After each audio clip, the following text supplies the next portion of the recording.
संगीत से लगाव हमारे परिवार का पहले से ही था। ज्यादा विरह हम विश्वनाथ जी का और परशुराम जी का सुनते। मेमोरी इतना तेज थी कि इन लोगों की विरह सुनते सुनते मैं कंठस्थ याद कर लेता था। 7 अगस्त 97 को पहला दंगल हमारा, जैसे दंगल ही टाइप रहा, मिर्जापुर चुनार के हैं डॉक्टर मन्नू यादव, उनसे हमारा आजमगढ़ में हुआ। विश्वनाथ जी से किस तरीके के संबंध आपके रहे? परमात्मा से भी बढ़कर के, केवल उनको मैं देख लेता हूँ नजर से तो समझेंगे फुल चार्ज हो जाता। आपने जो इन 27 वर्षों में बिरहा गाया जी, तो उसमें लगभग कितने बिरहे आपने गाए होंगे? अब तो ये हो गया है कि कितना फुहर से फुहर गीत गा लिया जाए कि हमको लोग जान जाए। अभी बिरहा की सामाजिक भूमिका खत्म होती जा रही, इसको लेकर आप क्या सोचते हैं? विरह एक ऐसी विधा है कि जिसके माध्यम से आदमी अपनी सारी पीड़ा कह लेता है। पहले अखाड़ों की अपनी हैसियत होती थी और उनका अनुशासन भी होता था। अभी अखाड़ों की हैसियत और अनुशासन खत्म हो गया है। पहले के हमारे आदर्श रहे बड़े कलाकार, बुजुर्ग कलाकार, इन लोगों ने बहुत संघर्ष, बहुत मेहनत करके विरह को बचाया था, विरह को यहाँ तक लाया था। अभी सांप्रदायिकता बढ़ गई है, हर जगह दंगे कराए जाने की कोशिश हो रही है। अखिलेश यादव कह रहे हैं कि पीडीए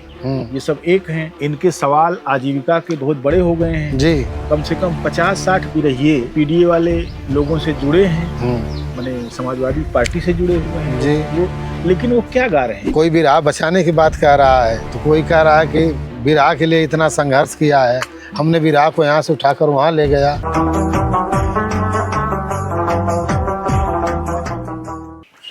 चिरैया कोट, चिरैया कोट इतना प्यारा नाम है कि पहले जो यहाँ से बसें चलती थी बनारस के लिए, कैंट के लिए, तो उस पर बड़े मोटे हर्फ में लिखा रहता था मऊ, चिरैया कोट, मोहम्मदाबाद, इस तरीके से कई जगहों के नाम जो बसों के पड़ाव थे। और उसी समय बहुत पहले की बात है, तब ये खड़िया से लिखा जाने वाला दौर था। बसों के शीशे पर लिखा जाता था और 3-4 दिन में फिर उसको साफ करके नए सिरे से लिखे जाने की बात होती थी उस समय। तो चिरैया कोट पहली बार हमारी स्मृति में उस समय बसा और बाद में जब हमने इस क्षेत्र के महान उपन्यासकार डॉक्टर राही मासूम रजा के उपन्यास ओस की बूंद को पढ़ा, जो गाज़ीपुर और चिरैया कोट की पृष्ठभूमि पर ही आधारित है, उसमें एक शायर का उन्होंने जिक्र किया था जिसका नाम कोई चिरैया कोटी ही था। चिरैया कोट एक महत्वपूर्ण कस्बा है और अपनी तमाम सारी संरचनाओं के लिए वह जाना जाता है। उसमें सांस्कृतिक संरचना भी है, उसमें आर्थिक संरचना भी है, उसमें सामाजिक संरचना भी है और उसकी राजनीतिक संरचना भी है। स्वतंत्रता आंदोलन में इस कस्बे का बहुत महत्वपूर्ण योगदान था। स्वतंत्रता के बाद चुनाव की जो प्रक्रियाएं शुरू हुई, उसमें भी इस कस्बे का एक महत्वपूर्ण नाम था। और आज बसंत के इस मौसम में जब चैत लग चुका है और आमों में बौर आ चुका है, गेहूं पकने में सहायक हवाएं बहुत तेज़ी से चल रही हैं, उस समय हम यहाँ के एक महत्वपूर्ण बिरहा गायक रमेश चंद्र यादव, जिनको दूर दराज में लोग रमेश चिरैया कोटी के नाम से जानते हैं, आज हम उनसे रूबरू हैं, उनके घर आए हुए हैं। रमेश जी अभी बिरहा गा रहे हैं और बहुत अच्छा गा रहे हैं। मंच पर उनकी एक अपनी हनक होती है और उन्होंने लगभग पूर्वांचल के सभी ज़िलों में अपने बिरहा का जो झंडा है उसको ऊंचा किया है। और वे बनारस के रम्मन अखाड़े से जुड़े हुए हैं और रम्मन अखाड़े की जो विशेषताएं हैं उनको उन्होंने अपने तरीके से आगे बढ़ाने का काम किया है। उनकी बिरहा यात्रा क्या रही है, उनकी जीवन यात्रा क्या रही है, इसके बारे में जानना बहुत ज़रूरी है, क्योंकि बिरहा के इतिहास के वे महत्वपूर्ण हस्ताक्षर हैं। तो आइए अब रमेश भाई से ही बातचीत करते हैं। रमेश चिरैया कोटी जी, नमस्कार, आपका स्वागत है। जी, बहुत बहुत प्रणाम सर, आपको और आपके चैनल को मैं बहुत बहुत प्रणाम करता हूँ। और आपके चैनल के माध्यम से जितने हमारे दर्शक साथी लोग देख रहे हैं, इस चैनल की ओर से, आपकी ओर से, अपनी ओर से मैं सबका बहुत बहुत चरण स्पर्श प्रणाम धन्यवाद करता हूँ। रमेश भाई, आपको दूर दूर तक लोग आपकी कस्बे के कारण जानते हैं जी और कस्बे से आपकी और आपकी कस्बे से भी पहचान है। जी रमेश चिरैया कोटी, जी, बड़े प्यार से कहते हैं। जैसे परवेज बनारसी हो गए, जी उसी तरीके से रमेश चिरैया कोटी। इस नगर में आप हैं, इस नगर को आपने बचपन से देखा होगा। नगर कैसा रहा, किस रूप में आपकी शिक्षा दीक्षा हुई यहाँ पर, कैसे आप आगे बढ़े, बिरहा में आपकी कैसे ललक पैदा हुई, ये तमाम सारे सवाल हम पूछेंगे आपसे। लेकिन हम सबसे पहले जानना चाहेंगे कि आपका जन्म कब हुआ और किस गांव में हुआ चिरैया कोट के, और आपके परिवार में कौन कौन लोग हैं। सर, सबसे पहले मैं बताना चाहूँगा 1/5/77 को ये हमारा गांव है अब्दोपुर, जी। पोस्ट चिरैया कोट, जनपद मऊ, पहले आजमगढ़ था। यहीं हम पैदा हुए और बिल्कुल कस्बे से सटा हुआ गांव है। पिताजी हमारे एक मध्यम वर्गीय किसान थे। जीवन बहुत संघर्षमय था। हम 3 भाई हैं, जी। 1 बहन। बड़े भाई जिनका नाम था हरिश्चंद्र यादव, छोटे भाई हैं कैलाश नाथ यादव, जी। हम रमेश चंद्र यादव। 1 बहन है जिनका नाम सुमित्रा है। माता का नाम दुलारी था, पिता का नाम बद्रीनाथ यादव। जी। यही परिवार था और बचपन से माता पिता के आदेशानुसार उनके संरक्षण में पले पोसे गए हम लोग। चलता रहा और हमें लगभग ख्याल है मैं कक्षा 4 में पढ़ रहा था। उस समय हमारे बड़े वाले भाई जो थे हरिश्चंद्र यादव, ये कुछ गा रहे थे। क्योंकि संगीत से लगाव हमारे परिवार का पहले से ही था। हमारे पिताजी भी करताल उरताल बजा करके अच्छा। गाते होते थे। तो भैया गाने लगे और हमारे गांव में हमें लगता है कि बहुत पहले से रमन अखाड़े के लोग समर्थक थे। एक हमारे चाचा जी थे यहीं बगल के हैं, गुरु ग्वाल, बहुत बड़े गायक थे। हीरा उस्ताद के समकक्षी थे। और आप सबके आशीर्वाद से सरकारी मदद से मेन हाईवे पर जी जी गेट बना हुआ है। जी, जो हमारे गांव को आ रहा है, चेयरमैन साहब माननीय राम प्रताप यादव जी का भी बहुत मैं आभार प्रकट करूंगा। एक बार हमने कहा जब ये व्यवस्था आई तो हम कहे कि हमारे खलीफा दादा के नाम पर एक गेट लग जाता तो अच्छा रहता। क्योंकि हमारी सोच थी कि हम गायक हैं और गायकों का ही, पहलवानों का हमारा गांव रहा है तो एक पहचान बने। तो उन्होंने स्वीकार किया और सरकारी मद से स्वर्गीय कवि गुरु यादव स्मृति द्वार जी अब्दोपुर बना। बड़ी खुशी हुई, कुछ तो हुआ। और इसी तरह चलता रहा, बड़े भाई गाते रहे। लगभग हमको लगता है हम कक्षा 4 में थे तो श्याम नारायण गुरु आए थे हमारे दरवाजे पर। श्याम नारायण लिखे तराना, दे ठाने पर ठान। जी, तो मैं उनके आगे पीछे बहुत भाग दौड़ करता था, मतलब उनके सेवा सत्कार में। जी। तो हमारे माता पिता जी थे, बड़े भाई थे, तो कहे कि हरिश्चंद्र काम करो कि रमेश को दे दो हमको, और 12 साल आप लोग भूल जाना कि मेरे पास कोई और औलाद है। 12 साल के बाद आप लोगों को दे दूंगा। वह क्या करेंगे? अरे अच्छा गाएगा। तो माता पिता जी चूँकि गरीबी थी थोड़ा सा, कहे कि नहीं कभी जी, घर परिवार घर गृहस्थी कैसे चलेगा। तो चलता रहा इसी तरह, लेकिन लगाव था हमारा। भैया भी हमारे गाए, हरिश्चंद्र यादव पिताजी का भी लगाव रहा। इसी परिप्रेक्ष्य में समय बीतता रहा। और जो मैं कक्षा 6 में गया तो यहीं जूनियर हाई स्कूल है, मिडल जी।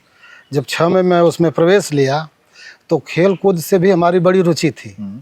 तो पहले चलता था वो पीटी पिरामिड वाला, जो 16 लड़कों की एक टीम होती थी। और उस पीटी वाले खेल में हमारी टीम जो है 3 बार उत्तर प्रदेश टॉप थी। अरे वाह, क्या बात। 86, 87, 88 लगातार 3 साल हमारा जूनियर हाई स्कूल जो है पूरा प्रदेश उत्तर प्रदेश टॉप किया। इसके बाद हाई स्कूल इंटर किए, चले गए दिल्ली। माली हालत ख़राब थी, बिरहा की तरफ कोई मूड नहीं था, लेकिन बचपन से लगाव बहुत था। जी। कुछ गा लेते थे। वहाँ गए, कुछ दिन साबुन की फैक्ट्री में काम किए। उसी दौर में ट्रैफिक पुलिस में भर्ती हो गए। अच्छा। तो 6 महीना किया हमने। तो वहाँ जहाँ मैं रह रहा था, कुछ संत स्वभाव के लोग थे, तो एक रामायण की टीम बनी। तो हम लोग रात भर 72 घंटा रामायण गा देते थे, 4 आदमी। जी। फिर समय आगे बीतने लगा, बड़े वाले भाई चले गए सऊदी, एवं घर कोई नहीं है। तो माजिल भाई जो हमारे बीच वाले हैं, वो साथ ही साथ थे, बचपन से हम लोग साथ ही रह गए। ऐसी ईश्वर की कृपा। और मैं बहुत भाग्यवान अपने को समझता हूँ कि बड़ा भाई का स्नेह और प्यार बचपन से लेकर अब तक साथ साथ मिलता है। तो बड़े वाले भाई सऊदी थे, तो वहाँ से पत्र भेजे कि तुम मोटर मैकेनिक का काम सीखो, मैं वीज़ा भेज रहा हूँ और आ जाना है। तो हम पत्र का जवाब दे दिए कि ठीक है भैया, मैं सीख रहा हूँ।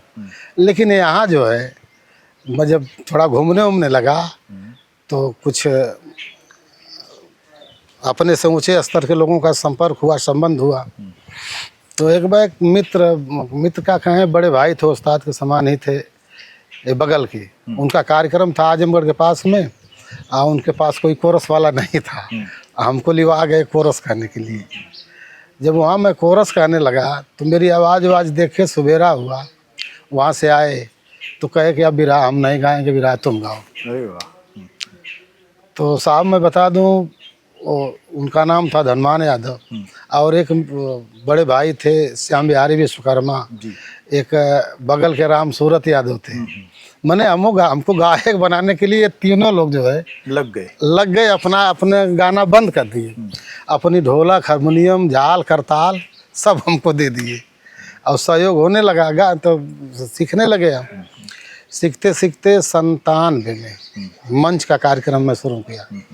तो ये हमारे मार्केट में पुराना पेट्रोल पंप है, पूर्वांचल के नाम से जाना जाता है। छोटा सा हनुमान जी का मंदिर था। एक पंडित जी थे, कहे कि रमेश बाबू आज हम भौरी चोखा लगा रहे हैं, गाओ। हम कहा ठीक है गुरु जी। का ललक थी, एक चौकी रख दिए, हम लोग पहुँचे और वही भौरी चोखा खा करके अपना गाना शुरू किए। तो उस समय 5 रुपया, 3 रुपया, 2 रुपया इनाम मिलता था। अब बहुत उत्सुकता बढ़ती थी। तो बहरहाल गाए बजाए 7 अगस्त 97 को पहला दंगल हमारा, जैसे दंगली टाइप रहा, जो मिर्ज़ापुर चुनार के हैं डॉक्टर मन्नू यादव, उनसे हमारा आजमगढ़ में हुआ। अच्छा। उनसे हुआ, हम गाए। अब थोड़ा सा हम पीछे जाना चाहेंगे, भूल गए। जी पीछे जाइए। बचपन में ही गाते तो नहीं थे, लेकिन बिरहा से बहुत लगाव था। बिरहा में लगाव का वजह हम बताए कि चाचा जी हमारे बहुत बड़े गायक थे, लेकिन इनसे डर लगती थी। और ज़्यादा बिरहा हम विश्वनाथ जी का और परशुराम जी का सुनते थे। झोला पटरी लेकर जाते थे, और तावा वाला ज़माना था, उसमें तो ज़्यादातर बुल्लू गुरु के और हीरा गुरु कैसेट बजती थी। इन लोगों का कहीं बिरहा हम बजते देख लेते थे, तो दिन भर वहीं बैठ करके बिरहा सुनते थे। अच्छा। शाम शाम को चले आते थे घर। और बता दूं सर कि मेमोरी इतना तेज थी कि इन लोगों की बिरहा सुनते सुनते मैं कंठस्थ याद कर लेता था। बहुत अच्छा। और उस्ताद की 4 बिरहा हमने सीखा था। फतेहपुर कांड, राम की खड़ाओं की उत्पत्ति, अर्जुन प्रवीर युद्ध, और एक फौजी का बिरहा था क्रांतिकारी राजेश यादव देवरिया का। यही 4 बिरहा हमको पूरा कंठस्थ याद थी। उसमें जैसे आदरणीय हमारे गुरुजी विश्वनाथ जी जैसे भाषण दिए थे, जैसे बोले थे, अंदाज कर लिया आपने। मैंने उतना तो नहीं हो पाता था, लेकिन मैं कोशिश करता था कि 100% पूरा हो नहीं पाता था। लेकिन यही 4 बिरहा हमने सीखा था। बाकी किसी से हमारी न मुलाकात थी, न भेंट थी, न कोई गाना, न कोई बजाना।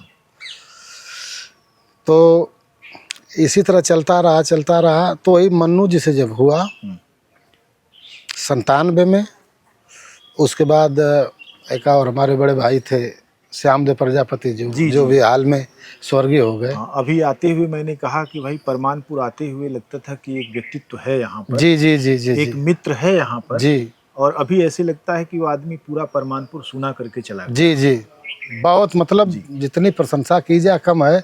और हमारा उनका संग साथ भी बहुत मजबूत रहा। जी। तो वहीं उन्हीं से भी रहा हुई तो लोग हमको कहते कि यार यार श्यामदेव कवि से भी रहा रहे, श्यामदेव कवि से भी रहा, तो थोड़ा डर लगता था। लेकिन रात भर भी रहा गाए, खूब गाए हम लोग। वही 4 बिरहा थी तो 4 बिरहा बहुत मतलब वो थी, जी जी। गा ली। तो अब ये हुआ कि बिरहा कहाँ मिलेगी, किसके पास जाए, क्या करें।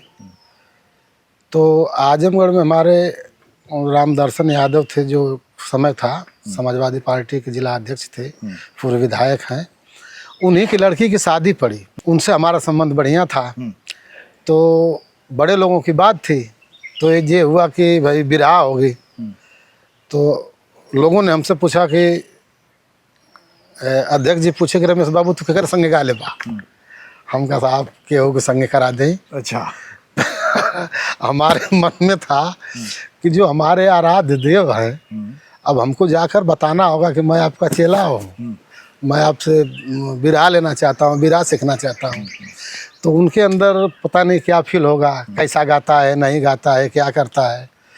तो हमारे मन में एक वो था कि हम उस्ताद के साथ ही गाएंगे। अच्छा। जो हमारा भला बुरा होगा वो देखेंगे, उसके हिसाब से हमें प्रसाद देंगे जो उनके मन में आएगा।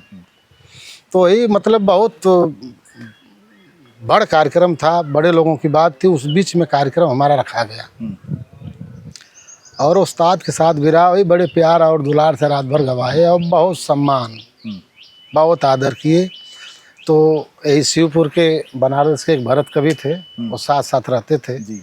तो भरत जी से कहे कि भरत जी ये लड़का था कहाँ यार अब तक, इसको तो अब तक बनारस रन करना चाहिए।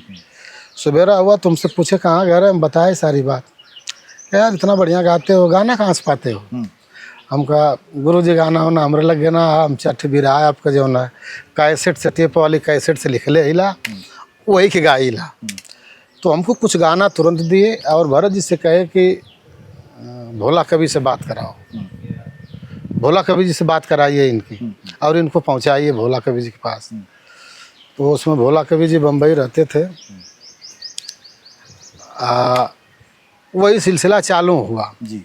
कुछ गाना वगैरह दिए। तो बगल में हमारे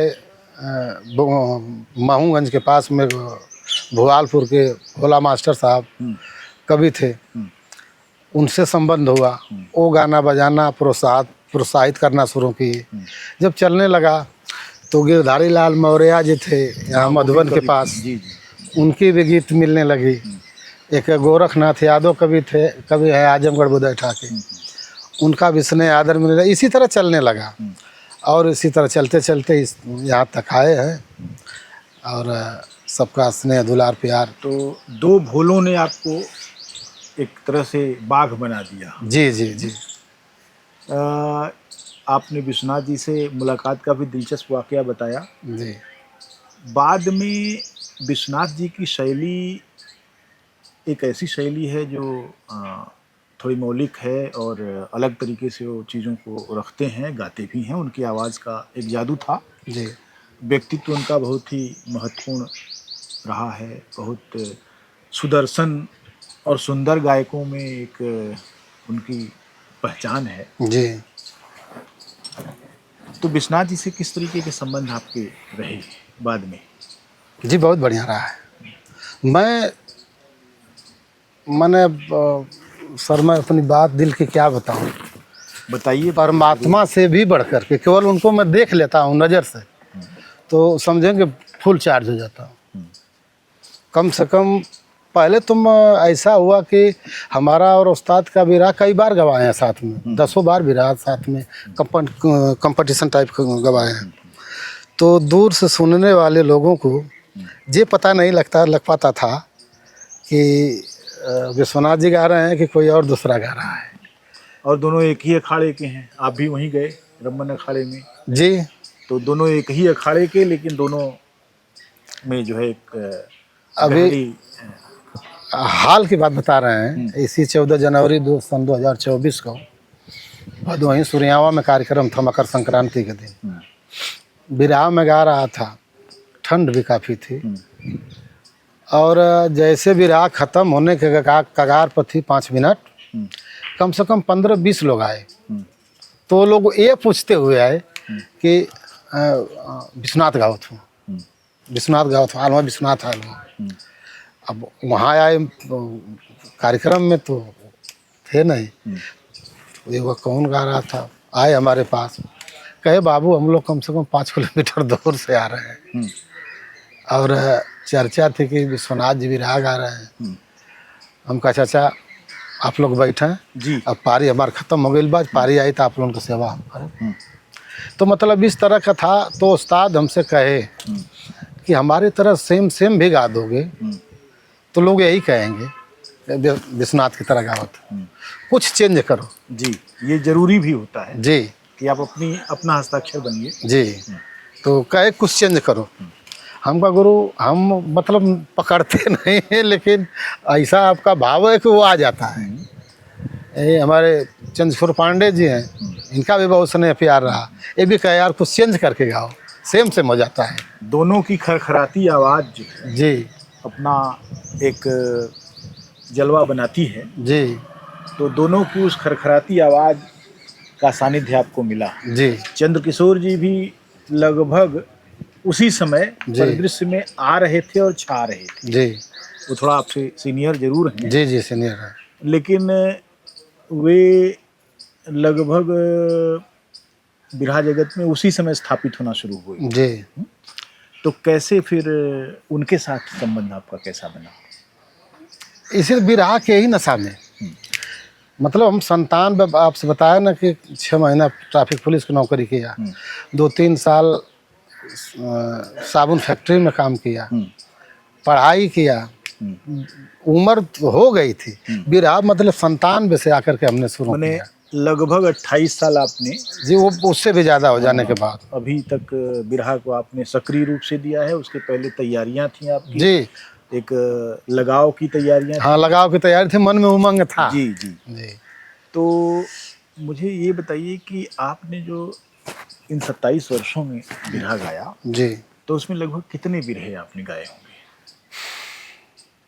सर इस समय तो कम हो गया है। इसके पहले का कोरोना काल और जीएसटी वगैरह के पहले तो एक यही समझ में आता है कि 15-15 दिन 20-20 दिन लगातार बिरहा गाने लायक आवाज़ नहीं रह जाती थी।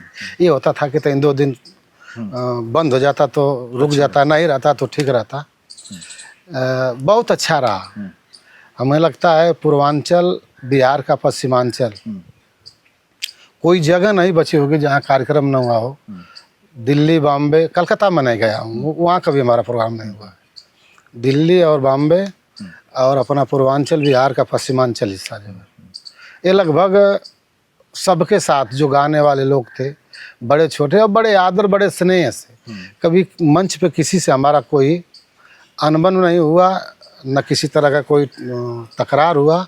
बड़े प्यार से और बड़े स्नेह से बहुत अच्छा सम्मानजनक कार्यक्रम सब बीता। बिरहा का एक वह भी दौर रहा है कि बिरहिया कुत्ते बिल्ली की तरह लड़ जाते थे मंचों से। जी जी लेकिन जब आप बिरहा में आए तो उस समय चीज़ें बदल रही थी बहुत तेजी से। जी तवा वाला चला गया, फीता वाला आ गया, जी और फीता वाले के बाद टेलीविज़न वाला आ गया मामला। जी और दूरदर्शन तो था ही, आकाशवाणी थी ही, जी लेकिन ऐसे निजी चैनलों की एक श्रृंखला ही शुरू हो गई जी जिसमें बिरहा को लेकर भी बिरहा दंगल जैसा कार्यक्रम हुआ। जी 2-3 चैनल बने इसमें, और बिरहा की लोकप्रियता भी उस समय बढ़ी। जी हालांकि जो वह दौर था उसमें लगभग सारे महान बिरहिए जो हैं जी वो परिदृश्य से ओझल हो रहे थे, जी जी क्योंकि या तो वो दिवंगत हो गए या फिर उनकी आवाज़ बदल गई, या वे जिस शैली में गाते थे वो शैली पुरानी पड़ने लगी थी। जी। ऐसे में संतुलन बनाने में आपको क्या दिक्कतें हुई, या किस तरीके से आपने संतुलन बनाया और कैसे नई चाल में ढली आपकी गायकी? देखें, एक सोसाइटी होती है, जो जो जिस सोसाइटी में पला होता है, मैं मतलब बहुत कड़वी बात कह रहा हूँ, सच्चाई जो है, जो जिस सिद्धांत में जिस भाव में पला है बहुत अंतर नहीं कर पाता है, थोड़ा मोड़ा हो जाएगा, वो सिद्धांत से हट ही नहीं सकता है। जैसे छेहर बातें, अश्लील बातें, फूहड़ गीतें, जिसे श्रोता बढ़िया लोग नहीं पसंद करते हैं, उसी तरह के कुछ कलाकार हैं वो भी नहीं पसंद कर पाते हैं। तो वही भाव रख के बात में बता दूं, यही आदर्श नगर गाजीपुर के बगल में केवल अधिकारियों की ही कॉलोनी है, और लगभग भोर का समय था। एसडीएम साहब अपनी वाइफ को लेकर के टहल रहे थे, कार्यक्रम चल रहा था। तो चूँकि मैं पश्चिम मुखगा रहा था, पूरा मंच लगा था, पब्लिक पश्चिम थी, और एसडीएम साहब पूरा बगल जो खाली रोड थी उसी पे टहल रहे थे। और एक गीत थी उसमें हिंदू मुसलमान पर 84 के दंगा का मामला था, भरतलाल कवि जी की लिखी हुई गीत थी, और बहुत लोकप्रिय गीत वो थी। तो उसमें उन्होंने जो भाव दिया था, हिंदू और मुसलमान दोनों समुदाय को ला करके इतना बढ़िया जोड़ा था, और वो कोई मनगढ़ंत कहानी भी नहीं थी। 84 में इंदिरा जी की हत्या हुई थी, उसी समय का वो मामला था, दंगा, जी, सिख विरोधी दंगा। हिंदू की लड़की थी, मुसलमान पाला था, और वो भी 70-75 की आयु का हो गया था, और एक तरह से धर्म की बेटी है, पढ़ा लिखा लिया, मजूरी धतूरी करके शादी विवाह करने में कुछ असमर्थता थी। ऐसे ही करके मतलब ऐसा था कि वहाँ वो जा कर के लास्ट में जब उसे चोरी किया, पुलिस पकड़ी, गया थाने में, बयान लेने लगे दरोगा जी, तो अपनी सफाई में वो कहा कि मैं जात का मुसलमान हूँ, हिंदू की बेटी थी, सरकार मेरी मजबूरी थी, मेरे मजहब की बात होती तो किसी मुसलमान भाई के दरवाजे पर मैं फरियाद करता कि मेरी आबरू आप अपनी झोली में डाल लीजिए। समस्या है, मैं मुसलमान हूँ, हिंदू की बेटी है, जब भी शादी होगी तो हिंदू परिवार में ही करना है। और आज का समाज इस कदर मतलब लोभी हो गया है कि उसकी पूर्ति मैं नहीं कर सकता, उसकी पूर्ति करने लायक मेरी शरीर भी नहीं है। तो मतलब बहुत असहाय होकर के हमने चोरी किया है। जात का मैं मुसलमान हूँ, हिंदू की बेटी है, बड़े मतलब लोगों को होगा। और लास्ट में परिणाम ये निकला कि वह जिसके साथ सगाई तय किया था वही धर्म की वो उसकी माँ को धर्म की माँ मान बैठा था, वो जो लड़की पिछड़ी थी। तो ऐसा वृतांत था। एसडीएम साहब घूम कर आए, कहे बेटा ऐसे लोग अगर समाज में रहें तो हमारा समाज नहीं टूट सकता है, समाज को हमेशा जोड़ने की बात होनी चाहिए। बहुत अच्छा रहा, बहुत बढ़िया रहा। तो इस तरह की तमाम वो गीतें थी। अब तो ये हो गया है कि कितना फुहर से फुहर गीत गा लिया जाए कि हमको लोग जान जाए, नेट पे हमारा वो बढ़ जाए, व्यूज बढ़ जाए, बहुत जल्दी पैसा मिल जाए। और पहले के हमारे आदर्श रहे बड़े कलाकार, बुजुर्ग कलाकार, इन लोगों ने बहुत संघर्ष, बहुत मेहनत करके बिरहा को बचाया था, बिरहा को यहाँ तक लाया था। अब तो कुछ कहना ही नहीं बनता है, क्या कहा जाए। एक समय वो एक दौर वो था कि बिरहा गाने के लिए कलाकार जाता था। कई बार हम लोगों ने देखा है कि हम लोग नहीं पहुँचे हैं, जनता वहाँ बैठी है, इंतज़ार कर रही है। और अब आज का समय है कि कलाकार इंतजार कर रहे हैं, जनता आवे तो हाँ, और लोग जाना बंद कर दिए जी। जैसे बिरहा के प्रति, बिरहा के कलाकारों के प्रति पता नहीं क्या है, कुछ समझ में नहीं आ रहा है। नहीं तो पहले लोग देख लेते थे रास्ते में ढोलक हारमोनियम पैदल लेकर जाते हुए, तो 5 लोग साथ लग जाते थे, हे भैया कहाँ हो बिरहा, हे भैया कहाँ बा बिरहा। बिरहा की एक बड़ी सामाजिक भूमिका भी थी किसी ज़माने में जी। बिरहा ने समाज को जोड़ा, जैसा आप कथानक सुना रहे थे उसमें भी एक माने संदेश है जी। अभी बिरहा की सामाजिक भूमिका खत्म होती जा रही है जी। इसको लेकर आप क्या सोचते हैं कि बिरहा कहाँ होना चाहिए, किस रूप में? क्योंकि बिरहा आखिर अपने क्लासिक रूप में कहीं अगर नहीं बचेगा तो नष्ट हो जाएगा। साहब देखें, मैं बड़ी ईमानदारी से कहना चाहूँगा कि मध्यम वर्ग जो है उसके लिए बिरहा संजीवनी है। बिरहा एक ऐसी विधा है कि जिसके माध्यम से आदमी अपनी सारी पीड़ा कह लेता है, चाहे जिसके सामने का ना हो। हम देखे हैं बचपन में भरत शर्मा व्यास जी जो भोजपुरी के सम्राट थे, बारे बिरहा के हनक। वह बिरहा थी कि गायत्री ठाकुर साहब का ज़माना था, तमाम तरह के लोग थे जो पूजनीय हैं, आदर्श हैं हम लोगों के। उन लोगों के दौर को चीरते हुए बिरहा इतना मजबूर कर दी। और मैं बहुत बहुत प्रणाम करूंगा भरत शर्मा जी को कि उन्होंने बिरहा के भाव में अपने निर्गुण भजन को प्रस्तुत किया। ये माने इतना प्रभाव था उसका, इतना प्रभाव था। प्रभाव के बारे में तो यह भी सत्य है कि बिरहा ने बहुत सारी विधाओं को एकदम किनारे कर दिया, उनको अपना भी लिया। हाँ। बहुत सारी चीज़ें आई, सिनेमा की बहुत सारी चीज़ें आई बिरहा में, और बहुत धुनों और तर्ज के आधार पर उनका उपयोग करते रहे लोग। बिरहिया अपने ठेठ अंदाज में उन गानों को जो लता मंगेशकर और मोहम्मद रफ़ी जैसे पार्श्व गायकों ने बहुत तबीयत से गाया था जी, उसको बिरहियों ने अपने ठेठ अंदाज में गाना शुरू किया, लेकिन वो भी लोकप्रियता का एक शिखर था जी, और उन्होंने फिर उसी के आधार पर अपने कथानकों को आगे बढ़ाया। जी, यह भी एक उसका रूप था। बिरहा में जैसे जैसे आप अवध के क्षेत्र में जाइए तो उसकी एक अलग वानगी देखने को जी, मिलती जी, है। वो भी जो बनारस का बिरहा है, जी, बनारस के बिरहे की एक अलग ठाठ है। जी, तो ये तमाम सारी चीज़ें, लेकिन वो तमाम सारी चीज़ें अब रही नहीं। रही नहीं। अब लोग तरह तरह की बातें कर रहे हैं कि लोग बिरहा सुनने नहीं देखने जाते हैं। बिरहिया स्वयं जो है मुझे लगता है कि डट कर गाने के कलेजे में अब नहीं रह गए हैं। उनके पास कलेजा ही नहीं है इतना बड़ा कि डट के वो गा सकें। तो वो अपनी तमाम सारी कमियों को छिपाने के लिए बहुत तरह की हिकमतें करते हैं। जी, यहाँ तक कि नए नए जो धनी हो गए हैं लोग, वे बिरहा के भावक हो गए हैं और वो पैसा लुटाते हैं। उनके पास कुछ पैसा होता है तो लुटाते हैं, और पैसा लूटने के लिए बिरहिए किसी हद तक जाकर उसकी चापलूसी करते हैं। यही सत्य है।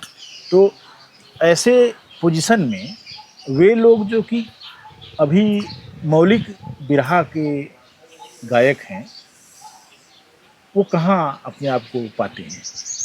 आप कहाँ पाते हैं? अब क्या कहा जा सर, हम कह रहे हैं कि जब धारा में सभी लोग बह रहे हैं तो ये कई धारा से विपरीत होकर करेगा क्या? नहीं होना चाहिए। नहीं, बहुत से लोगों ने छोड़ दिया, बहुत से लोगों ने अपने पेशे बदल लिए जी, बहुत से लोग तो अभी मैं देख रहा हूँ कि वे कीर्तन कहते हैं, क्योंकि कीर्तनियों का जब वो रामायण वगैरह कहते हैं तो उसमें फिल्मी धुनों के आधार पर उसको गाते हैं। जी, तुलसीदास की जितनी क्या बोलते हैं, जितनी छीछालेदर वो कर सकते हैं वो करते रहते हैं। जी, दूसरी चीज़, तुलसी के रामचरितमानस को लेकर भी पिछड़ों में जागृति आई कि वह हमारा जो है पोथा नहीं है, हमारी चीज़ नहीं है। लेकिन लोगों ने उसको धर्म से जोड़ दिया, लोगों ने उसको अध्यात्म से जोड़ दिया और ये मानने लगे कि अगर नया घर बन गया है जी, तो रामायण बैठवाओ। हाँ, और इस एक धारणा बन गई। जी, कोई अगर लड़के की नौकरी लग गई तो अब ईश्वर का धन्यवाद करने के लिए रामायण बैठवाओ और वही सब अपने लिए गालियाँ सुनो और सुनाओ है। तो इस तरह की चीज़ें आ गई हैं। मैंने देखा कि रामचरितमानस का जो पाठ है वो कभी कभी बड़ा मज़ेदार होता है कि बिरहा के पुराने जो टेरी वाले या ऐसे लोग हैं जो कंठस्थ कर लिया उन्होंने, और उसको रात भर लोगों की नींद खराब करते हुए तरह तरह की फिल्मी धुनों में बांध कर वो करते हैं। जब वो धुन शुरू होती है तो बड़े जोश में रहते हैं, ख़त्म होते होते फिर वो निस्तेज हो जाते हैं। ये तमाम सारी चीज़ें हुई और लगभग आप देख लीजिए अभी मुझे लगता है कि पिछले कई वर्षों से मौलिक बिरहा किसी एक शुद्ध कथानक पर सुनने को नहीं मिला। बहुत सारे कांड, बहुत सारी चीज़ें, एक तो कथानक भी लोगों ने नहीं चुना। दूसरी चीज़ जो सामाजिक भूमिका की मैं बात करता हूँ, तो आपने अपनी अभी बातचीत में कहा जब से कोरोना आया और जीएसटी का जिक्र आपने कर दिया। जीएसटी इतनी बढ़ गई जी। 28% तक जी कि जनता के ऊपर महंगाई का बोझ लद गया। जी। बिरहा में ये चीज़ गायब है। हाँ, बिरहा से गायब है। इसका असर बिरहा पे बहुत है। तो क्या आपको लगता है कि इन तमाम सारे मुद्दों की तरफ बिरहा को जाना चाहिए? बिल्कुल जाना चाहिए। तो कैसे जाएगा? कवि बिल्कुल लोग लिख जाना रहे चाहिए। हैं, कवियों को ये समझ है कि जीएसटी को लेकर अभी अखबार में आया था कि अब सरकार इस बात की तरफ माने काम करना चाहती है कि वो जीएसटी को घटाकर 5% तक किया जाए, क्योंकि लोगों के पास खरीदने के लिए पैसे ही नहीं हैं। जी जो कंपनियां पैकेट बंद सामान बेचना चाहती हैं वो इतना महंगा है खरीद नहीं कि पा रहे लोग हैं। खरीद नहीं पा रहे हैं। यानी जनता का पैसा लूट लिया, सरकार के खजाने में चला गया, फिर उसके बाद कारपोरेट के पास चला जा रहा है वो पैसा, और वो बीजेपी के प्रचार में चला जा रहा है, या सरकार अपना ढिंढोरा पीट रही उसमें चला जा रहा है, जी गोदी मीडिया खा रहा है, जी। लेकिन जनता बेचारी निहंग है। ये तमाम सारा जो जटिल मामला है उसमें कैसे जो है ये बनेगा, कैसे जो है उसको बिरहा में कैसे ले आया जाएगा, कैसे उसकी भूमिका बनेगी? सर अब तो उस पर जो राइटर लोग हैं, लेखक लोग हैं, उस पर प्रकाश डालें तो कलाकार तो गाएगा ही। तो कह भी लेते हो, कुछ लोग कहते हैं। क्या कवि जी लोगों को बिरहिया ये कहते हैं कि भाई इस तरह की चीज़ें लिखिए, आप लिखते हैं वो? एक बात अभी आपने कहा है ना कि जो नए धनी लोग हैं, जो इस ढंग के लोग जी। हैं, प्रभावशाली किस्म का कह लिया जाए तो भी मतलब वो नहीं होगा। सबको ये लगता है कि अगर मैं कुछ काम लायक हूँ तो सामने वाला केवल मेरी प्रशंसा करे, मेरे सामने नतमस्तक हो। हाँ, मैंने बड़े बड़े बिरहियों को, अभी जो बड़ा नामी गिरामी अपने आप को समझ रहे हैं, जी। उनको देखा है कि कोई आदमी आ रहा है, जी उसने 3 कत्ल किए हैं, पहले सजा काट चुका है, जी। लेकिन वो जिला पंचायत अध्यक्ष हो गया है। हाँ तो उसकी तारीफ में पूरा बिरहा वो बनाकर तुरंत गा देते हैं। हाँ, और उसे तुरंत। 1000-2000 रुपए से ज्यादा नहीं मिल पाता। जी जी। लेकिन उस 1000-2000 रुपए के लिए उन्होंने अपनी गरिमा को गिरवी रख दिया। ऐसी प्रवृत्ति क्यों आई? लालच में केवल केवल पैसे, हाय पैसा। यही अपने गांव में हम लगभग 89 में रामदेव जी को देखे, एक बारात आई थी। हमारे परिवार ही के लोग थे, चाचा लगते थे, बनारस में मीठा की दुकान थी, उनकी बच्ची की शादी थी। आए रामदेव जी और बारात मालिक रामदेव जी का और बेचन जी का कार्यक्रम था। बेचन जी नहीं आ पाए, कोई गायक भेजे थे। तो थोड़ा सा, हालांकि रामदेव गुरु कुछ कहे नहीं, वही जो बारात मालिक था कुछ बोल दिया। तो एक गायक हमने वो भी देखा, बारे रामदेव जी, उनके ढोलक वाले थे, साधु साधु लोग कहते थे। साधु कहना साधु ढोलक बांधो बांधो बांधो, हम बिराने गाएंगे, चलो। ये खरीद रखे हैं क्या हमको? मतलब एक दौर वो भी था बिरहा का। रामदेव जी इतना कहे और खड़ा थे, बैठ गए, पूरी बारात घेर ली चारों तरफ से। रामदेव भैया गलती हो गई, रामदेव भैया गलती हो गई, कवि जी गलती हो गई, कवि जी गलती हो गई, क्षमा करिए क्षमा। मतलब ये ढंग का भाव था। एक आज है 100 जूता खाए, अभी तो तमाशा घुस के देखे। ये हाल है, किसको कहा जाए। हालांकि पत्रकारों के लिए ये किसी ने कहा जी कि 100 जूता खाए तमाशा घुस के देखे। अगर तमाशा घुस के देखने की कुव्वत नहीं है तो आप हालात को नहीं जान सकते, इसलिए आपको जूता खा के तमाशा देखना पड़ेगा। लेकिन ये विडंबना आपने अभी जो बताई जी, कि अभी 100 जूता खाए फिर भी हाँ डट के गावे, वही हाल है। तो ये है। लेकिन कुछ स्टार गायक हैं, जैसे बिरहा में अभी मैं देख रहा हूँ कि एक और चीज़ जो आई है, जो प्रवृत्ति, पहले अखाड़ों की अपनी एक हैसियत होती थी और उनका अनुशासन भी होता था। जी, अभी अखाड़ों की हैसियत और अनुशासन खत्म हो गया है। कोई मतलब नहीं है। पहले लगाव था, लोगों का दिली लगाव था, मतलब गुरु के प्रति वो भाव था कि हम रमन गुरु घराने से मिलान करते हैं, हम गणेश गुरु घराने से मिलान करते हैं, हम पत्तू गुरु घराने से मिलान करते हैं, हम जद्दू जखाड़ गुरु घराने से मिलान करते हैं। अपने अपने पे सबको गर्व था, एक स्तंभ मानते थे। और आज कुछ नहीं, कवि लोगों की भी वही हाल है, गायक लोगों की भी वही हाल है। कवि लोग भी सोच रहे हैं कि हमारे फलाने गा दिए, हमारे ढकाने गा दिए, हमारू गा दिए, तो हमको दुनिया जान जाए रतिया भर में, एक दिन में, चरिया दिन में। अभी एक कांड हुआ, एक गाजीपुर का युवा गायक है और एक चंदौली के कवि हैं। नाम मैं इसलिए नहीं लूंगा नहीं, नाम लेना ठीक भी नहीं है। क्या कहूँ, वो गायक लज्जित होगा जी। कवि जी ने हमको फ़ोन किया कि गाना गाए, हमारी छाप भी निकाल दिए और हमारा नाम भी नहीं दिए हैं। तो हमने कहा ये तो बहुत गड़बड़ है। तो आपने क्या किया? तो बोले कि हमने कहा, तो उन्होंने कहा स्टूडियो वाले ने गड़बड़ किया। हमने कहा स्टूडियो वाले की तो कोई औकात है नहीं, और किसी और कवि का नाम दे दिया उन्होंने। तो फिर मैंने गायक का नंबर लिया, तो मैंने गायक को कहा कि भाई ये तो बहुत गड़बड़ है, आप जो है महत्वपूर्ण गायक हैं और वो कवि हैं, तो आपने ऐसा क्यों किया? तो फिर जो है वो कहने लगे नहीं इनकी गलती। मैंने कहा नहीं, आप कॉपीराइट के बारे में सुने हैं? कॉपीराइट उल्लंघन के बारे में आप जानते हैं? तो उन्होंने कहा कि नहीं। फिर वो अचानक जो है थोड़ा सा बमक गए कि आप कह रहे हैं कि जैसे कह रहे हैं मुझे फांसी हो जाएगी क्या, मैंने इतना बड़ा अपराध किया? मैंने कहा जी, आपको फांसी हो सकती है। कॉपीराइट उल्लंघन का मुकदमा आपके ऊपर अभी चलेगा। कवि जी से मैं बोलता हूँ कि 3 मुकदमा डालें, और यह मुकदमा फरियाते फरियाते आपको औरतों से छेड़छाड़ का एक मुकदमा और डाल दिया जाएगा, वो भी लड़ेंगे आप। 15 साल लड़ेंगे, और 15 साल के बाद ये सिद्ध हो जाएगा कि आपने ऐसा गड़बड़ किया है और आप फांसी तक पहुँचेंगे। गायक महोदय ने तुरंत कवि जी को फ़ोन किया, और 3 दिन के बाद ये हुआ कि कवि जी का बिरहा, उस समय तो डर के मारे उन्होंने तुरंत उतार लिया था।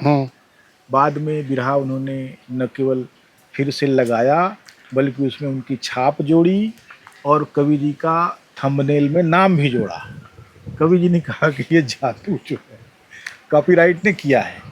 मैं बता, अभी जो हो रहा है, कवि लोग इसलिए छुछुआ रहे हैं, ये शब्द नहीं कहना चाहिए लेकिन मैं कह सकता हूँ कि कवि जी लोग इसलिए छुछुआ रहे हैं क्योंकि उनको लग रहा है कि अखाड़ों की भूमिका खत्म हो गई है, गायकों की भूमिका बढ़ गई है।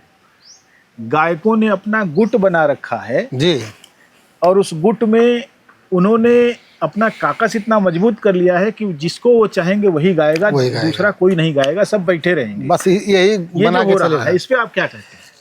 हम थोड़ा सा इस पे रुक रहे हैं, और हम जो कहें उसका थोड़ा सा पुष्टि भी कर दिया जाए, नहीं तो लोग कहेंगे कि अनाप शनाप बका है।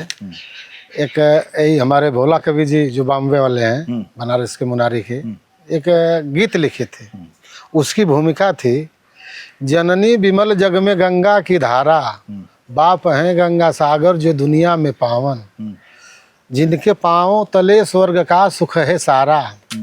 एक बेटा और बेटी के लिए यह लाइन कह रही है कि ये दुनिया संसार में बेटा और बेटी के लिए सबसे महत्वपूर्ण वस्तु क्या है? वस्तु क्या, गहना, चाहे मतलब धरोहर, कुछ भी कह लिया जाए, उसके जीवन का एक अंग, एक हिस्सा। तो उन्होंने लिखा था, जननी विमल जग में गंगा की धारा, बाप हैं गंगा सागर जो दुनिया में पावन, जिनके पाँवों तले स्वर्ग का सुख है सारा, और ममता का हरदम बरसता है सावन। एक गीत लिखे थे, इसको मैं गाया था, कैसेट हुई थी, इसकी टेरी थी, चुकाया जिनका कर्जा ना कोई, जग में सबसे ऊंचा माई बाप का दर्जा, चुकाया जिनका कर्जा ना कोई।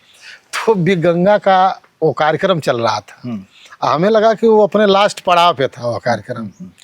यही हमारी कवि जी की लिखी हुई गीत, हमारी गाई हुई बिरहा, अब एक सज्जन है, नाम नहीं लूँगा, वो पूरे बिरहावों को उतार लिए कैसेट से। क्या बात। और ये बनारस में जब फाइनल हुआ बिग गंगा का, इसी गीत को गाए और उसी पे वो बिरहा केसरी बने, विजेता हो गए। लेकिन कवि जी का नाम गायब। हमारा तो छोड़ दीजिए, कोई बात नहीं है। अब ये भी बम्बे टीवी पर बैठे थे, देख रहे थे, ये तुरंत हमारे यहाँ कॉल किए कि ये बिरहा कैसे वहाँ गई, इसमें ये उस मामला। हमका गुरु हमको क्या पता है, आप जाने, मैं तो किसी को दिया नहीं हूँ, ना मुझसे कोई लिया है। मैं इसको कैसेट कराया था और कैसेट है मार्केट में, नेट पे है बिरहा। अब उसके बारे में हमको जानकारी नहीं है, तो फिर अपना बनारस ज्ञानी भाई को या किसी के यहाँ फ़ोन करके उस कलाकार का नंबर लिए, पूछे, तो लगा क्षमा वमा मांगने गुरु। हमको अच्छा लगा, रमेश भैया गाए थे और हमको ठीक लगा, तो हमने इसी को गाया और इसी पे हम विजेता हुए। गुरु जी आपकी बहुत, तो एक भोला ही है, कर भी क्या सकते हैं। भोला ने गोला खा लिया। खा लिया। और तो इस ढंग की भावना क्या कोई करेगा। ये मुझे बताइए कवि हमने रमेश भाई कि ये जो तमाम चीज़ें हैं जिसको लेकर अभी लोग कुछ नहीं कह रहे हैं, ऊपर से थोपी हुई चीज़ें बिरहा में ले आ रहे हैं, ऊपर से थोपी हुई मान्यताएं ले आ रहे हैं, लेकिन नीचे जो समाज है वो समाज तो बहुत सदियों से बना हुआ समाज है, सदियों से बना हुआ, उसकी चेतना उसी तरीके से विकसित हुई है जी। उसकी जो समझ है वो एक व्यापक अनुभवों से गुजरी है, उसके पास शब्दावली भी उस तरह की है। बिरहा ने हमेशा जो है उस तरह की शब्दावली को लिया। अभी शब्दावली भी बदल रही है, थोपी हुई चीज़ें भी आ रही हैं। आप क्यों नहीं इसमें कोई ऐसा कुछ करने की कोशिश कर रहे हैं जिससे लगे कि नहीं, एक नई तान की ये चीज़ है। और जितने भी आपके पास साधन हैं, माने आपके पास माध्यम यूट्यूब है इस समय जी। इस समय बहुत सारी जगहों पर जनता चाहती है कि उसकी चीज़ें गाई जाएं, उसकी तकलीफ़ों को गाया जाए, लेकिन लोग नहीं गा रहे हैं, उसको हंसा रहे हैं। जी। कॉमेडी सर्कस से लेकर कपिल शर्मा का चैनल पूरा हंसाने और फूहड़ जोकरी करने जी, के जी। लिए जो है प्रसिद्ध है, और बिरहा में भी वही हो रहा है। तो ये सब चीज़ें जो कहाँ ले जाएंगी समाज को। इससे देखें, विरहा विधा एक ऐसी विधा है कि सुंदर और स्वच्छ समाज की स्थापना हमेशा करती रही हमारे बुजुर्ग कलाकारों के समय में। उस ये नहीं, हंसी मजाक उसमें भी होता था, उनके समय में भी हंसी मजाक होता था, तो उस हंसी मजाक का भी कुछ ना कुछ परिणाम अच्छा लगता था जब आदमी निचोड़ पे जाता था। तो आज तो एकदम खुला अश्लील, मतलब कोई वो नहीं है। अब जैसे सुरेंद्र है, सुरेंद्र हाँ। का बिरहा बिना फूहड़ चीज़ों का, जैसे लगता है कि उनके गीत का वो पूरक है। तो ये सब चीज़ें हैं ऐसे। और वो बड़े स्टार हैं अपने इलाके के, कुछ भी बोल देना। हाँ, कुछ भी बोल देना। अरे मंच से उन्होंने जाति सूचक गालियाँ दी, और ऐसी गालियाँ दी जो कि कम से कम उनके जैसे गायक से उम्मीद नहीं की जा सकती। उसके लिए वो लतियाए भी गए, जी। और उन्होंने फर्जी ऑडियो बनवा के वायरल किया जिसमें दूसरे महत्वपूर्ण गायकों को माँ बहन की गालियाँ दी थी। जी। जी। और जब पुलिस ने उनसे छानबीन के लिए फ़ोन करना शुरू किया तो दुबक गए, भाग गए, जी। बने सामने नहीं आए। बड़े समय तक पुलिस खोजती रही उनको। जी। तो ये सब चीज़ें वो करते रहे, इसके बावजूद आज भी करते हैं। क्या किया जाएगा सर, तो जब बड़े लोगों का मतलब इस ढंग का वो है। अभी अब एक बात हमको आपकी बहुत अच्छी लगी कि जैसे आज के दौर के चाहे कुछ पुराने लोगों का जगह जगह ग्रुप एक बन गया है। अरे बुरा जो है गैंग जिसको कहिए। हाँ, गैंग का लिया जाए तो अब जो जिस ढंग का है उसमें अपने हिसाब से उसी लोगों को पकड़ के रखा है। जैसे सबसे जो मजबूत गैंग है वो गाजीपुरियों का है, जी। विजय प्यारे और तमाम सारे ऐसे लोगों का, जी। जो वो जिसको चाहते हैं वही गाता है, वही नया सम्राट बनेगा, वही जो है सम्राटनी बनेगी जी। और साम्राज्ञी बनेगी, और ये तमाम सारी चीज़ें। ये लोगों की अपनी अपनी मानसिकता है। आप मुझे बताइए कि आप तो एक किसान परिवार में पैदा हुए, जी। तो किसानी से आपने क्या सीखा। बिरहा एक बड़ी विधा है। जी। जैसे मैं कहानीकार हूँ और मैं किसानों के दर्द को समझता हूँ। मैंने तमाम सारी ऐसी कहानियाँ लिखी हैं जो जीवन में जो परिवर्तन हो रहे हैं, जी। पलायन हो रहा है, यहाँ लोगों के पास काम नहीं है और यहाँ से चले जा रहे हैं सूरत जी। या बम्बई, वहाँ ऊख पेर रहे हैं, जी। फिर वहाँ से पैसा कमा के यहाँ भेज रहे हैं। जी। एक तकलीफदेह स्थिति है कि आप अपने घर में होते हैं सबसे सम्मानित जगह पर होते जी। हैं जहां आपके पास एक आज़ादी होती है। उसी के साथ साथ देखिए, बेरोजगारी और पलायन के अलावा सामाजिक उत्पीड़न एक बड़ा मसला रहा है, जी। लेकिन प्रतिरोध भी एक बड़ी चीज़ रही है। तमाम सारे लोगों ने स्थानीय स्तर पर प्रतिरोध किया, तमाम सारे लोगों ने सामंती सोच विचार का, महिलाओं के विरुद्ध अपराध का विरोध किया, जी। और एक गाथाएं हैं उनकी बिखरी हुई हैं। अगर आप खोजने जाएंगे तो आसपास के गांव में भी मिल जाएंगी। जी। जी। आपके गांव में भी हो सकता है 2-4 ठो मिले।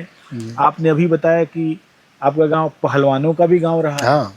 तो पहलवान ठीक है कि शरीर से मजबूत होता है, दिमाग से कमज़ोर जरूर होता है, लेकिन जी। कई कई बार न्याय और अन्याय का मामला अगर हो तो पहलवान लोग न्याय पर जो है अपनी जान दे देते हैं। जी। तो आपको कहीं लगा कि इस तरह की चीज़ें भी बिरहा में आ सकती हैं, मुझे गाना चाहिए? है सर, लेकिन अब क्या कहा जाए, इतना मतलब बदलाव, एक जिस दिशा की बात आप कर रहे हैं वो भाग 10% बचा है। आज जो ये झुकाव बयार बह रही है ये 90% की है। कितना कोई क्या करे, तो जैसे लगता है कि वो जो एक क्रांति थी आज़ादी के समय, गुलामी के समय जैसे एक क्रांति उठी आज़ादी के लिए, अब तो जब एक तरफ से 50-50 का मामला हो तब ना कोई बदलाव हो सकता है। जैसे हर लोगों की धारणा बन गई है खेत खलिहान से लेकर के ऊंचे स्तर तक। जैसे अभी सांप्रदायिकता बढ़ गई है, जी। हर जगह दंगे कराए जाने की कोशिश हो रही है। हाँ। अखिलेश यादव कह रहे हैं कि पीडीए हम्म। माने पिछड़ा दलित अल्पसंख्यक, हम्म। ये सब एक हैं। हम्म। इनके सवाल आजीविका के बहुत बड़े हो गए हैं, जी। सवाल हल नहीं कर रही सरकार, तो पीडीए को एक होना चाहिए। और मुझे लगता है कि कम से कम 50-60 बिरहिए पीडीए वाले लोगों से जुड़े हैं, माने समाजवादी पार्टी से जुड़े हुए हैं जी। वो। लेकिन वो क्या गा रहे हैं पीडीए में?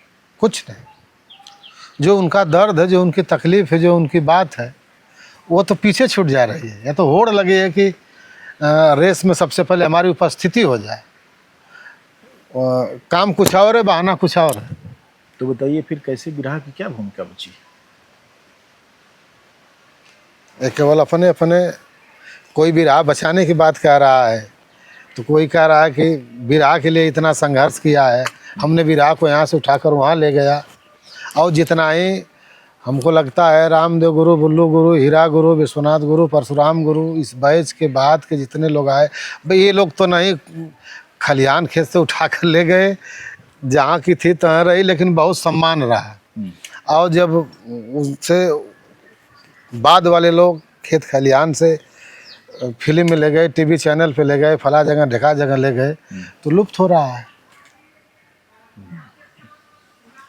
आप इतने जो बड़े गायकों का नाम आपने लिया, उनमें से कितने लोगों से आप मिले थे? हम बुल्लू गुरु को नहीं देखे थे। नहीं देखे? रामदेव गुरु जी को एक बार अपने गांव में देखे थे। अच्छा। और हीरा उस्ताद से हमारी तो कई बार मुलाकात हुई। अच्छा, उनके साथ बिरहा भी आपने गाया? नहीं, कंपटीशन नहीं गाए। एक गांव में हमारे चाचा जी जो थे, उनके समकक्षी कलाकार थे। तो हमारी चाची का देहांत हुआ था, उसी में चाचा जी का चाचा जी बिरहा करवाए थे। तो उस्ताद हीरालाल गुरु का और बेचन जी का, तो वही हमारी मुलाकात थी। और इतना मतलब इज्जत सम्मान किए, बैठाए अपने पास, फिर आना जाना शुरू हुआ। तो हमने बताया लगाओ बचपन से ही हमारा रहा है, ये गांव जो है रमन घराने का ही भक्त रहा है शुरू से ही। इसी तरह चलता था सब। एक आखिरी सवाल मुझे करना है आपसे ये कि एक लंबी यात्रा आपने बिरहा में की, लगभग 28 साल। जी। और 28 साल का मतलब हो गया कि पूरा 3 दशक होने जा रहे हैं। जी। और इन 3 दशकों में जमाने ने कम से कम 20 तरह के रंग बदले होंगे। जी। अब आप जो जिस उम्र में पहुंच गए हैं जी। और जिस तरह की स्थितियां हैं, उसमें अपनी भूमिका को अगर कोई नया रूप देना हो तो क्या रूप देंगे, जो एक बिरहिया के तौर पर आपका योगदान है?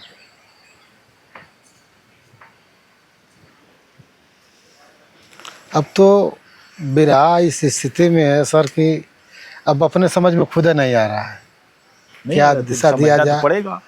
क्या दिशा दिया जाए, किस रास्ते की ओर लोगों को वो मोड़ा जाए या कहा जाए। जैसे लगता है अब तो मंच पे कार्यक्रम हो रहे हैं, जैसे लग रहा है कि बिरहा लोग देख रहे हैं, जैसे पहले नाच देखते थे, कुछ लोग बैठ जा रहे हैं, कुछ लोग खड़े हैं, मतलब देख रहे हैं, थोड़ा सा उधर का देखे उधर का देखे, चलो भाई। नहीं, मुझे लगता है कि बिरहा को कभी जैसे अगर बिरहा में ये भावना नहीं होगी, जैसे एक पत्रकार के रूप में मैं ये चाहता हूँ ना कि भाई समाज में जो समस्याएं हैं, जो मुद्दे हैं, उन पर भी बातचीत कीजिए, उनके निदान की तरफ भी जाइए। सर बिरहा का जो मूल ढांचा है, मूल बात है, मूल कहानी है, अगर सही चीज़ तो है कि केवल बिरहा को बिरहा तक ही रखा जाए, उसको अपने अस्तित्व पे लाया जाए, तो बिरहा रहेगी। अब बिरहा में जैसे पहले के जो पुराने कलाकार थे, गायक लोग थे, कवि लोग थे, भोजपुरी वगैरह को नहीं बहुत मान्यता देते थे। हम बनारस में देखे हैं, एक फिल्म के डायरेक्टर साहब थे और हमारे बिरहा समाज के कुछ प्रबुद्ध लोग बैठे थे इसी तरह, और चर्चा होने लगी तो उस कहे कि फिल्म वाले कहे कि हमारी ये बिरहा वाले फिल्म वाले से तुलना करते हैं, बिरहा तो हमारे समझ के बाहर की बात हो जाती है। तो जो बिरहा के कवि थे कहे बिरहा के सामने आपकी फिल्म की क्या औकात है, बिरहा का एक छोटा सा भी कलाकार होगा। तो चूंकि वो दौर था 9 बजे 8 बजे से लेकर के 4 बजे 5 बजे 3 बजे तक पूरे जनता को बांध कर रखता है, और आपकी फिल्म करोड़ों में, उसकी कीमत होती है 2000 से 4000 5000, चाहे कुछ भी ना कह लिया जाए, और आपकी फिल्म की कीमत होती है 50 लाख से 1 करोड़ बनाने में। 50 लाख 1 करोड़ लगा करके जनता को 3 घंटा आप ताला बंद करके पैक करके रखते हैं, और हमारी कीमत 1000 2000 500 2 रुपया 5000, और हम खुले मैदान में किसी को बांधते नहीं हैं, ताला में नहीं बंद करते हैं, आज़ाद मन से 5-5 घंटा 6-6 घंटा 8-8 घंटा हम ले रहते हैं जी। तो आपसे हमारी कौन तुलना है। तब उस हिसाब से देखा जाए तो है कहीं कुछ, उस हिसाब से नहीं है, लेकिन मुझे लगता है कि क्लासिक जो स्वरूप है जी वो कई रूपों में बदलता है। मसलन जैसे अभी एक लड़की है रागिनी विश्वकर्मा, बहुत प्रसिद्ध गायिका हो गई है, उसके एक गाने पर तो मुझे लगता है कि बहुत सारे गाने कुर्बान किए जा सकते हैं। बीए करके आइल बानी माजे बर्तनवा, बेलनवा धय के रोई हो मोर सजनवा। ये गाना जो है एक पढ़ी लिखी युवा लड़की की तकलीफ है, और उसने बड़ी तकलीफ से गाया भी है। तो उसमें यह है कि लड़कियां अब अपने व्यक्तित्व को लेकर जो चेतना उनमें आई है, वो चाहती हैं कि उनके पढ़े लिखे होने का कुछ उनको लाभ मिले, उनका जीवन बदले, ये दर्द है उसमें जी। लेकिन बिरहा में गायब है वो। बिरहा में बहुत सारी लड़कियां गा रही हैं, नाच भी रही हैं, लेकिन एक को उस दर्द की तरफ नहीं पहुंच पा रही हैं। तो ऐसे तो नहीं चलेगा मामला जी। नहीं। मुझे लगता है कि भाई कुछ तो बचाइए आप, भले ही बदल गया उसका रूप, भले ही तमाम सारी चीजें बदल गई, लेकिन दर्द तो आए, वो दर्द ही नहीं आ रहा है। बहरहाल आपने अपनी बात रखी, आपको बहुत बहुत धन्यवाद। और